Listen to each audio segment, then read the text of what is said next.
ভোর ৫টার সময় আমি উঠে যাই অ্যালার্মের আওয়াজে। ভোর, ভোর উঠে আমি স্যান্ডউইচের জন্য সব কিছু রেডি করি।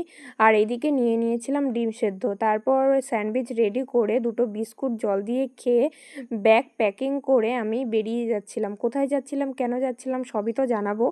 তো আমি ঘুম থেকে উঠে গেছি আর সুরজিৎকেও উঠতে হতো, কারণ স্টেশনে পৌঁছে দেওয়ার জন্য একমাত্র ওই ছিল। ঘুম চোখ নিয়ে তারপর ও বাইক নিয়ে চলে আসে আর রাস্তাঘাটে পুরো ফাঁকা, দোকানপাট এখনও কিচ্ছু খোলেনি। গঙ্গার ওপরে পরিবেশটা বেশ ভালো লাগছিল সকালে। তো স্টেশনে পৌঁছে যাই। স্টেশনে পৌঁছে টিকিট কেটে কিছুক্ষণ দাঁড়িয়ে থাকি, তারপর ট্রেন আসে।